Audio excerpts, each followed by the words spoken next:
Hi everybody, this is Angie from tourangie.com, and today I'm finishing out Maple Acres Road and then heading on to Route 20 and driving Route 20 all the way to Bluewell. I'm going to give a shout out real quick to Jason Gillian. He responded in one of my posts on Facebook on the Bluefield, West Virginia page. I will try to point out 3 miles east of Bluewell for where your grandfather's old farm would have been, but you're more familiar with the area. But I'm going to try to, in case seeing it coming from a different direction will be a little bit hard for you, and who knows, but I'll try to point that out for you. So we'll talk a little bit about history. There's not much available. Of course, I try to go to websites and Wikipedia and different places, and you first type in Glenwood, West Virginia, and it doesn't even pop up Mercer County. It pops up Mason County. So you have to put Glenwood, Mercer County, West Virginia. And nothing really pops up. There is a little article in there. It talks a little bit about history. And now I'm just going to mention some names. These would be people that would have been here in like the 1840s. And maybe they'll ring a bell to you if you're a history buff. But there's the Carr, people with the last name Carr. There is a Carr church right there on the old Bluefield Princeton Road. Was it Carr Memorial Church? So I'm sure that has something to do with the first people to this area. The first ones were Carr and Heathington.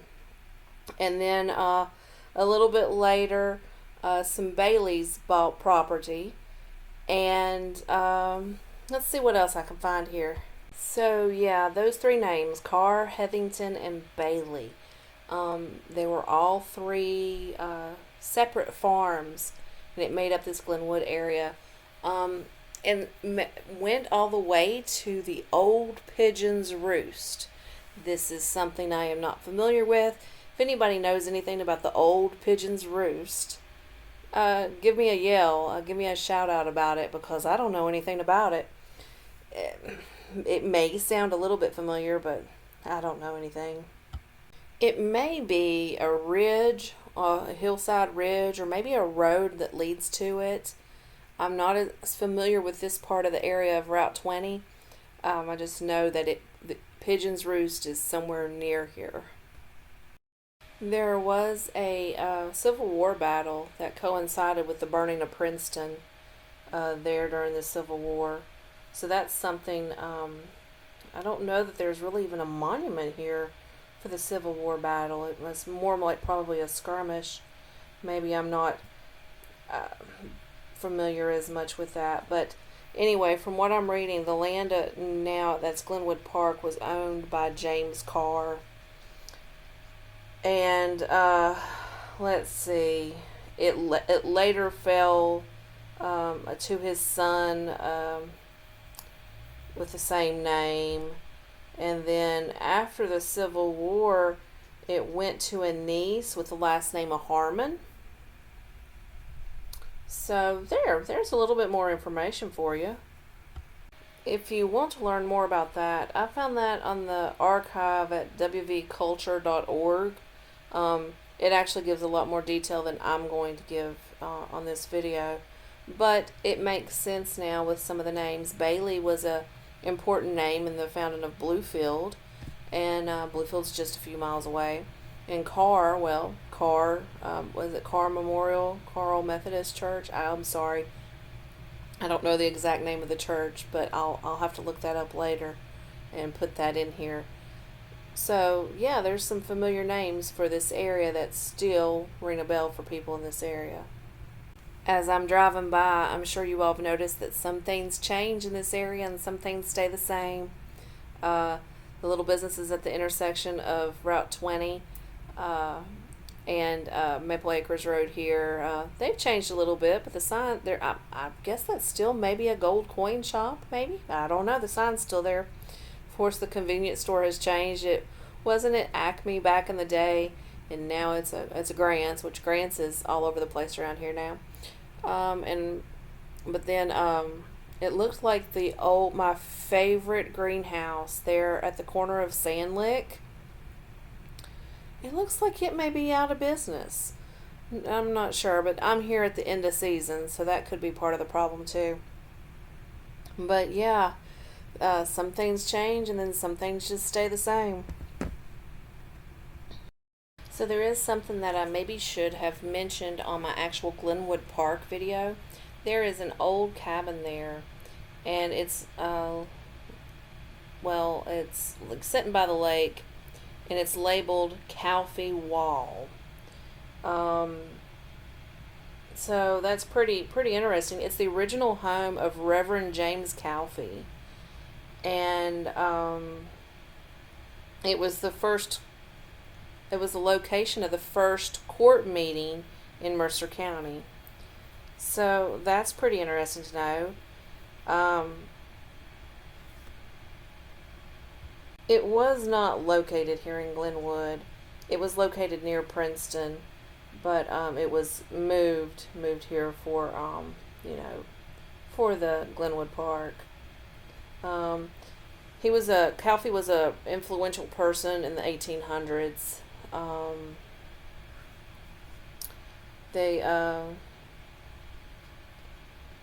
what I'm reading something that was like talking about a eulogy. He was most sensible and earnest, zealous and useful men of the period of their history. So that was something that he was known for. But he was a reverend. Let's see. He represented the county at the Constitutional Convention of West Virginia in 1872. So there's some information about that cabin that's at Glenwood Park.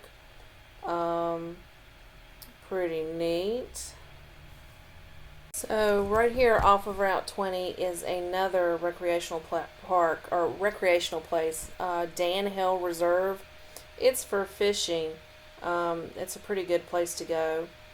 It's off of Gobbler Run, near Route 20. It's not many people know about it, or well, if you're not from the area, you wouldn't know about it for sure.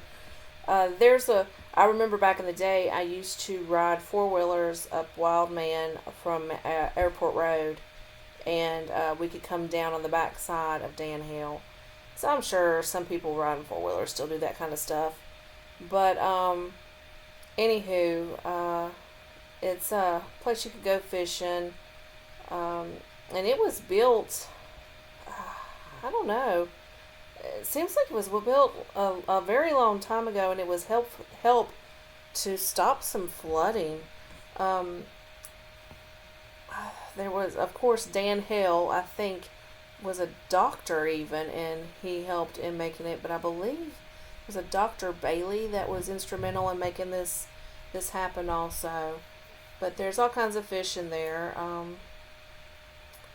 Yeah, let's see. Boats are allowed, but you can't have gasoline powered ones. So there you go. There's some information about Dan Hill Reserve. Now, we were talking on some of my other videos about the road to nowhere, the bridge to nowhere stuff that just they've been working on forever, coming across past Bluefield, past Bulltail Hollow into Airport Road, and that's supposed to open up on Airport Road soon. Well, eventually it's going to come up Hurricane. More on that in a second. Jason Gillian. This is the area that possibly should be your grandfather's farm, if I calculating right from the mileage we are from Bluewell. So shout out to Jason here for you. Anywho, let's get talking about the Hurricane. There's several roads that cut off of Route 20 here, and one of them is Hurricane Ridge Road, and you can ride that road. Well, it can turn into a bumpy, gravelly mess at some points, but it can take you to the back side of the airport. Maybe one day I'm going to work on driving that road, but there's like that is the next section of this King Cole Highway that will continue on for the Bridge to Nowhere stuff that's been going on over towards Airport Road and all that stuff. So yeah, they've started working on drawing up plans, and I've heard that there's people going up in the hurricane area, checking it out and doing their calculations or whatever. So they are starting to plan, and I guess here shortly, I don't know, in the next few years, maybe we'll know something, or maybe have another bridge or road connecting built towards Route 20, Bluewell. That's where the next, I believe, exit is going to be off of this road. That's going to eventually link all the way to, I think, Michigan. So there's just some more information for you. And maybe my next trip in, if I'm brave enough, I'm going to try to go up Hurricane, and maybe we'll see what gravelly road mess I'll end up on. But it ends up being a pretty interesting road. The last time I was up there was probably like 12 years ago, and I think I just turned around. Anywho, so yeah, that's about it for that. Let's see what else I can talk about. Wow, I actually talked longer than my video. Well, this is Angie from tourangie.com. Come to my website, read my blogs, make appointments so I can help you plan your next travel adventure. Talk to y'all later.